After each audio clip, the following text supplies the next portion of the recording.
ホット抹茶ラテ、後藤祐一。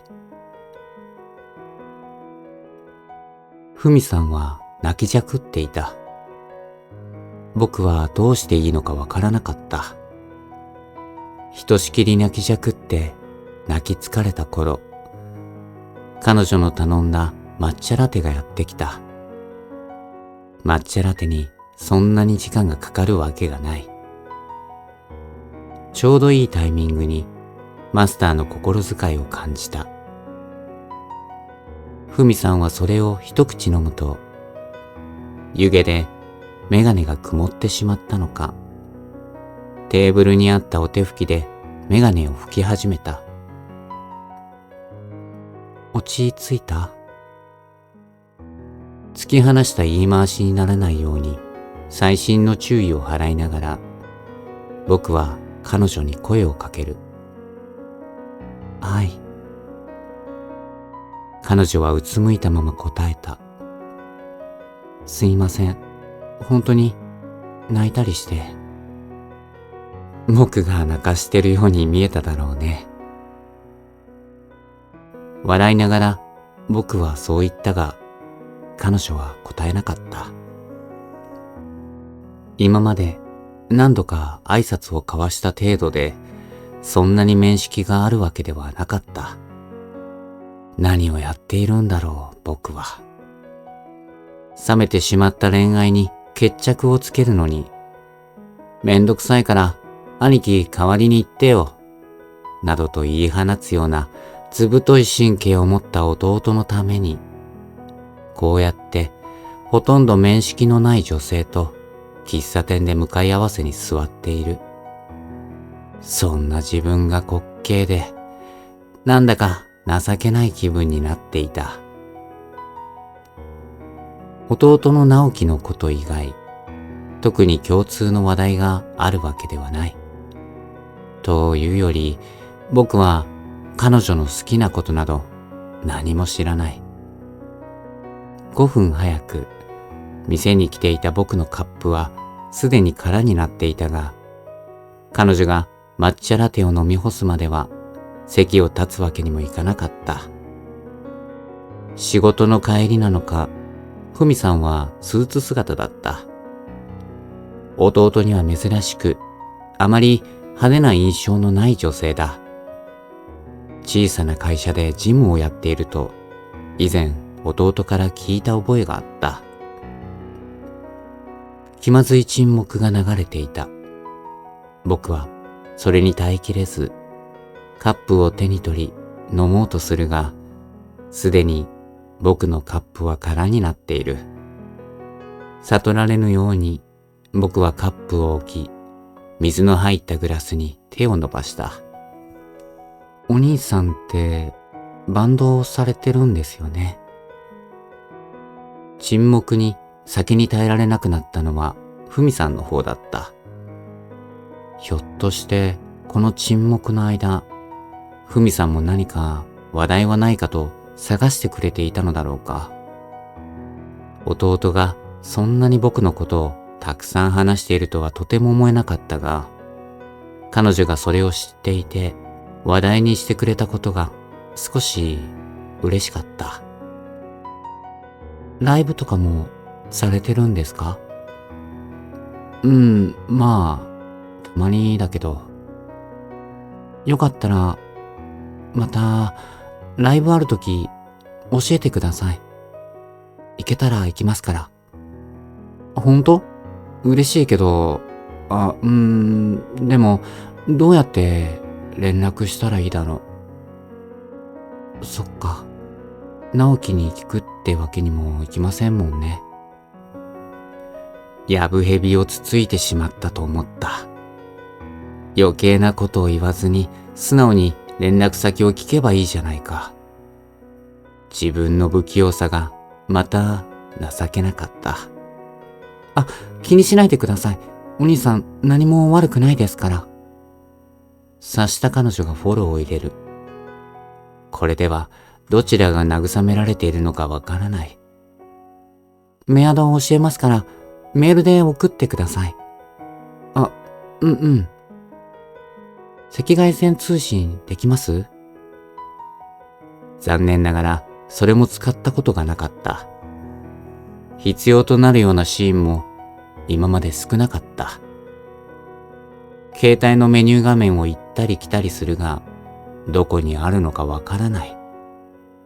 貸してください。同じメーカーだし、多分わかりますから。ふみさんはそう言って僕の携帯を受け取ると、赤外線通信の使い方を丁寧に僕に説明し始めた。僕よりも数段慣れた手つきで携帯を操作する。細い、華奢な指が印象的だった。僕より5つ6つ年下のはずだったが、随分しっかりした女の子に思えた。弟はなぜこんな女性と別れることにしたんだろうか。たとえ付き合わなければわからないような欠点が彼女にあったとしても、それを補ってあまりある美点が彼女にはあるように思えた。今までと同じパターンか、と僕は思った。どんなに素晴らしい曲を書くアーティストでも、同じ CD を毎日繰り返して聴いていれば、いずれ飽きが来てしまう。どんな魅力のある女性でも、しばらく付き合ってみれば、その美点は日常に変わり、当たり前のこととしか思わないようになってしまう。きっと弟はそれを冷めるの一言で片付けてしまうのだろう。そんな風にしか考えられないたちの男なのだ。本当は結構前から分かってたんです。え？ふみさんは携帯を操作しながらそう切り出した。直樹に他にも彼女がいることを。ああ、お兄さんは知ってらっしゃったんですか？いや、はっきりとは知らなかったけど。彼女の問いに僕はそう答えるしかなかった。嘘は言っていない。確かに知らなかった。ただ、最近の直樹の様子から大体の想像はついていた。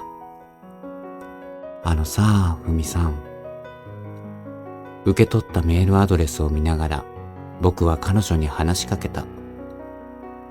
直樹は昔からそういうやつだからさ、すっぱり忘れて次の恋を探すのがいいと思うよ。そういうやつ？うん。女性に対してだらしないっていうかさ。お兄さんに言われるなんてよっぽどですね。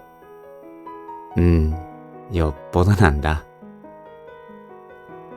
ふみさんはやっと少し笑ってくれた。ひとしきり泣いたせいか、鼻のあたりが赤くなっていた。外へ出ると、来る時にばらついていた雨は上がっていた。駅まで送ると僕が言うと、ふみさんは、直樹にもそんなこと言ってもらったことないです。と言って笑った。あいつと違って僕はモテないから、こういう努力も必要なんだ。そう言って僕も笑い返した。我が家の最寄りの駅は少し長めの階段を登るとすぐに改札口がある。カード入れをかざして改札をくぐるふみさんの背中に僕は声をかけて呼び止めた。